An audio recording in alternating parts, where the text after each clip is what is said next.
Est-ce qu'on connaît une équipe bagaille ou si tellement attendez longtemps ou vient penser c'est vérité oui. Prenons par exemple l'autre Timoun, yo toujours dit sous un arc-en-ciel ou l'on doit être Bali doit tout à pourri.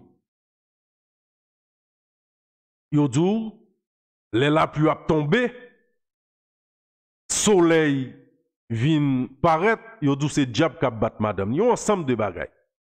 De même tout politiciens haïtiens toujours abdou les pays amis d'Haïti. L'aime dit nous que bon politicien ça yo Haïti pas pour yo, Haïti pour tout haïtien sauf pour voler ça yo. Yo pas défendre pays ya, yo gon seule ambition c'est plein poche yo.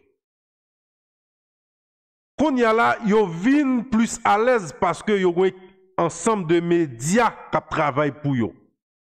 Ou ensemble de médias qui t'a supposé pour cause pays ya, yo mettez avec bon politicien volé ça yo qui ba l'argent qui fait propagande pour yo, qui pas parler ça yo gen pour yo parler. Politicien ça yo toujours mettre dans tête nous que nous gen pays amis alors que même moun sa yo dit qu'ils amis yo c'est yo même qui fait nous plus tort. Dans pays amis yo mettez les États-Unis parce que si yo parle mal des États-Unis, yo pas ka les États-Unis, yo pas ka voye petit yo al rete aux États-Unis, yo même yo pas ka voyager. Dans pays amis yo mettez la France. Alors que c'est moun sa yo qui fait nous plus mal. Si Haïti rive dans niveau ça, c'est par rapport à précédent, par rapport à ça moun sa yo te fait nous, et m'gen preuve m'pral le montrer nous. M'pral faire nous coûter 2 vidéos. Si c'est pas ça yo te fait nous dans commencement, jodi a nous te capable nan miser ça nous hier. Mais politiciens haïtiens pas gen courage puis yo dénoncer, yo pas gen courage puis yo parler, yo tout peur sinon mouche blanc pas bay hôtel poste, mouche blanc pas quitter yo voyager. Nous songeons les nous fin pour indépendance non. Vin gon roi, y aurait les Charles X qui décidait qui dit pour Haïti dédommager. Nous te la kay nou, bout de terre nou. Yo te mette nous en esclavage, nous botte yo à coup de pied. On y a là, yo dit faut nous dédommager yo fait nous gagnons dette. Yo fait nous al prêter cob parce que laisse nous pas de cob, yo fait nous al prêter cob dans pour banque la caillou qui vient faire nous gagnons double dette. Et pour nous te prendre temps ça, cob nous pas de gain oui. Pour nous te prendre temps pour nous rembourser comme ça vient rendre nous pas de développer la caille. Mouche blanc américain vient débarquer. Dans le même moment, n'a battre pour nous fin payer. La France ti cob par là, mouche américain débarquer. Yo pillé ça nous te gain comme réserve dans la banque centrale. Et puis yo forcé nous font dette encore. Dans tout le temps, nous pas qu'à rembourser, nous pas qu'à cuire tête nous pas qu'à faire rien pour tête nous et puis mais côté nous. Et puis politiciens haïtiens ti sous mettez ensemble avec eux à plaider dire yo ses amis nous. Bon yo fait nous mal yo ses amis nous. Comment yo amis nous là pendant yo fin détruire nous, pendant c'est yo qui empêche pays nous développer.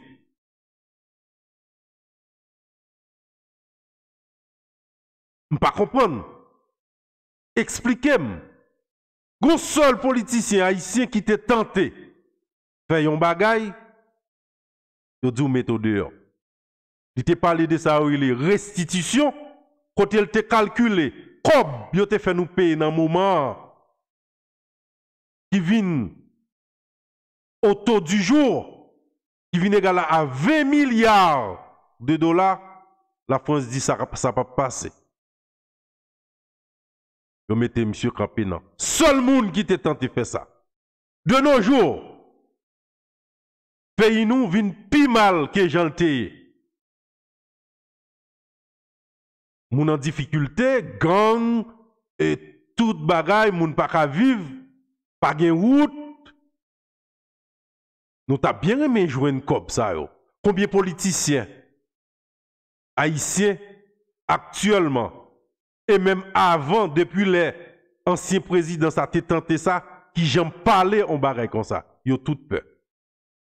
Yo préféré vin piller si sac terete ya.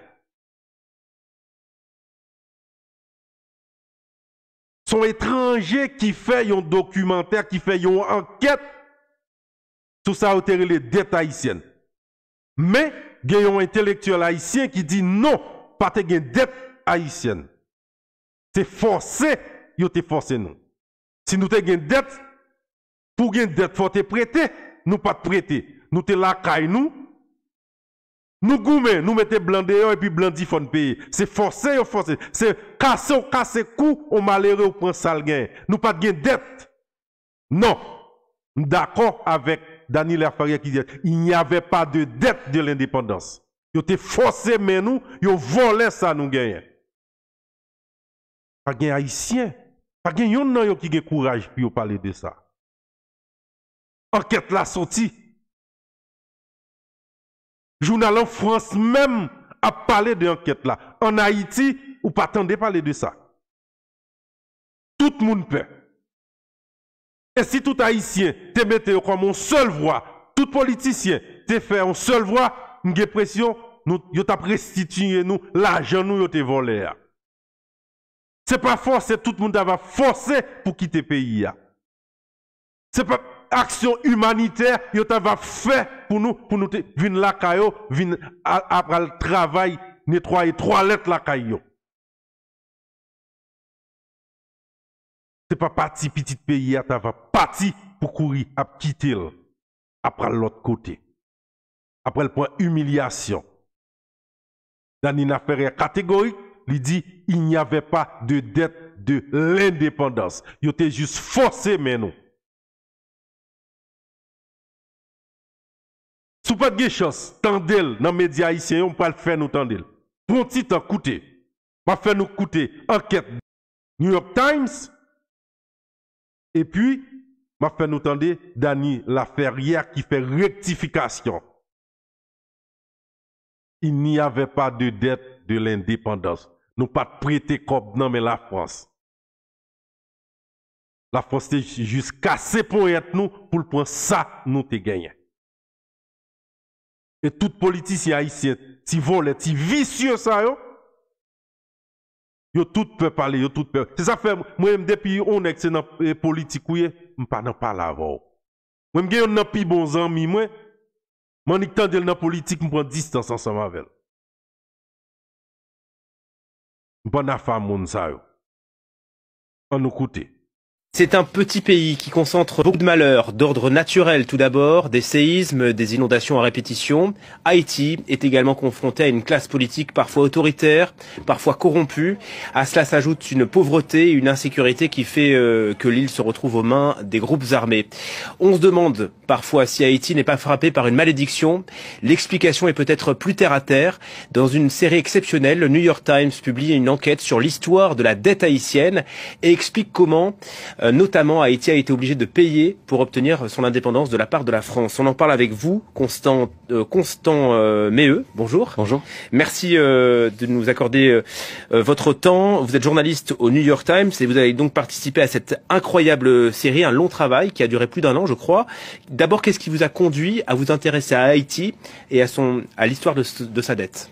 Bon, écoutez, exactement ce que vous venez de dire, c'est-à-dire que on a une collègue qui s'appelle Catherine Porter, qui connaît bien Haïti, qui a fait beaucoup de reportages là-bas, et qui à chaque fois qu'elle allait sur place se demandait mais comment se fait-il que ce pays est aussi pauvre ? Comment se fait-il qu'il n'y a pas de système de métro ? Comment se fait-il qu'il n'y a pas d'égout qui fonctionne ? Comment se fait-il qu'il n'y a pas de système d'éducation publique solide ?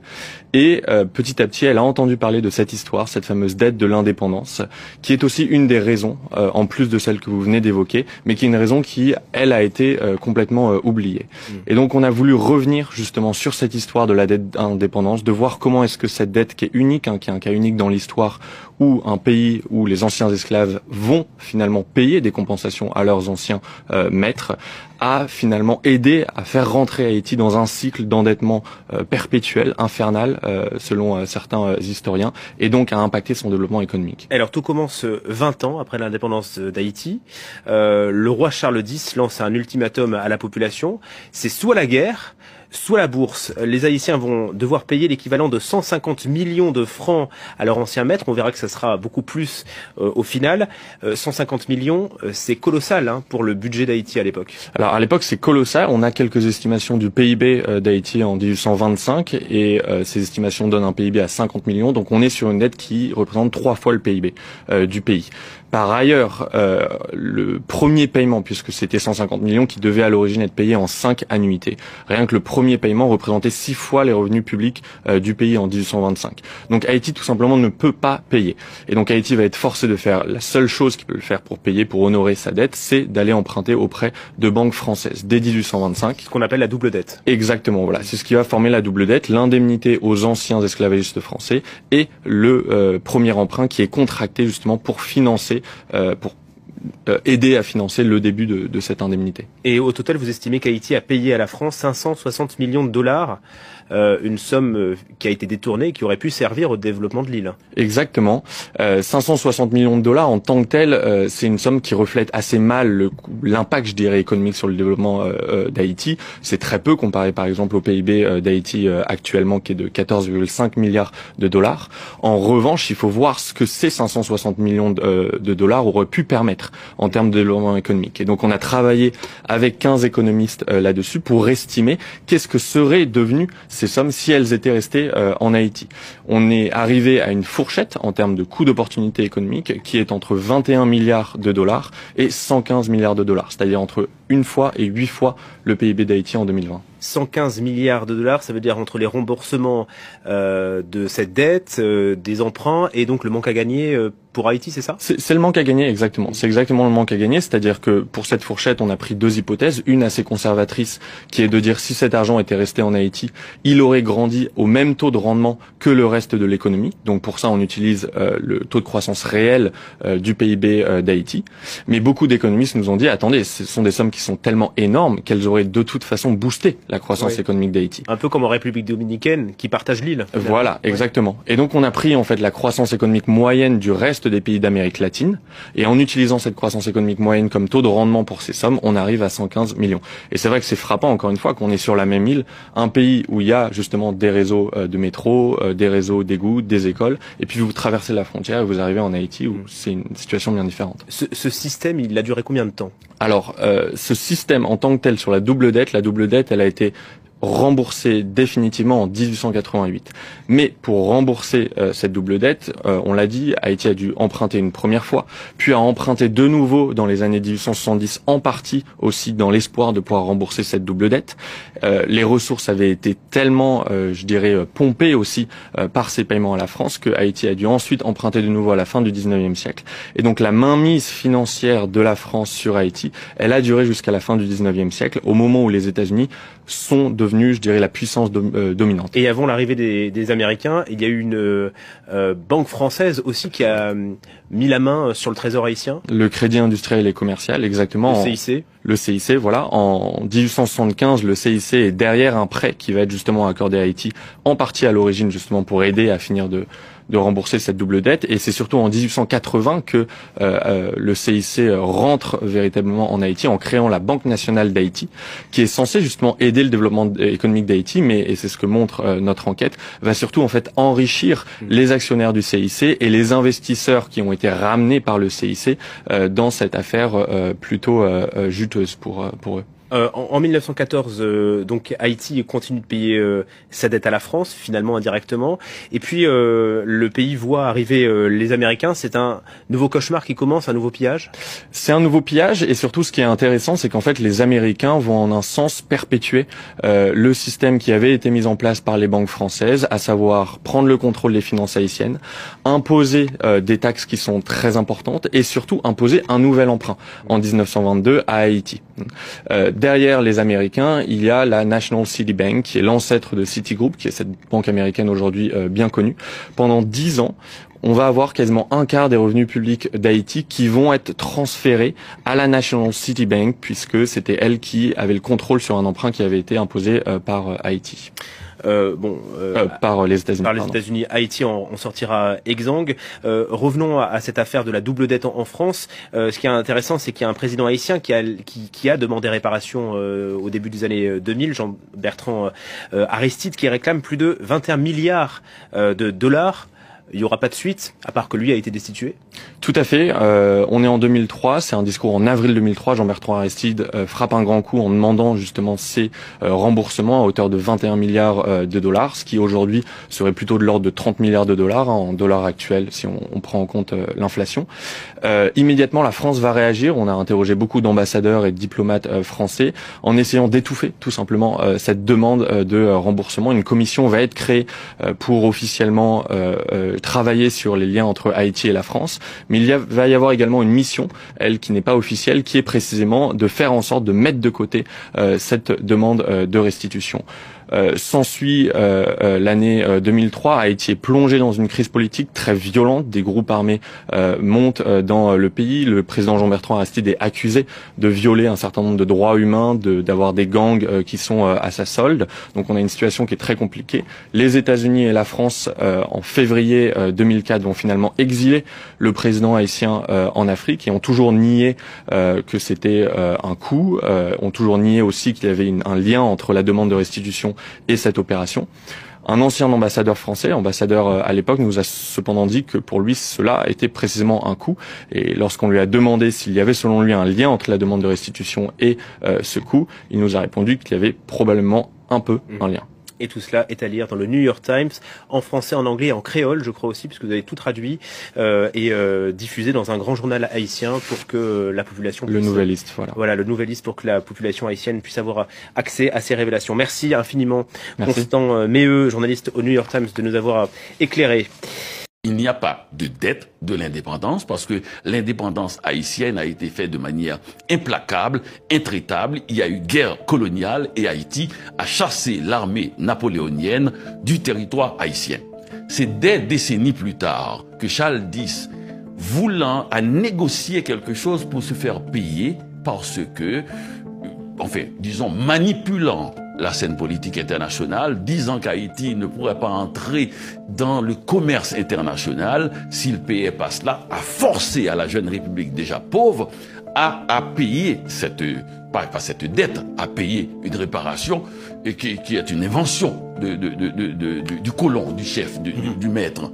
Donc pour moi, c'est deux choses complètement différentes. L'indépendance ne doit pas aller avec cela. C'est forcer la main de quelqu'un de plus faible. Haïti, voulant entrer dans le concert des nations, voulant vendre, a accepté de payer cette réparation. Mais il paraît même que on aurait pu même l'éviter si la diplomatie haïtienne avait négocié de manière plus sérieuse, plus forte sur cette question-là. En tout cas, quoi nous comprendre, il n'y avait pas de dette haïtienne. Il n'y avait pas de dette. Et jusqu'à ces mains, nous, ils volaient l'argent, nous, ils mettaient nous dans la pauvreté, exploitaient ça, nous te faire. Alors, politiciens haïtiens, suspendent voler, défendre cause pays à pito. Al chercher comme ça. Nous développer pays. Bienvenue dans Pas mon pour mettre dans la poche nous, non? Pour nous développer pays. univers sans frontières. Venez à moi. Venez.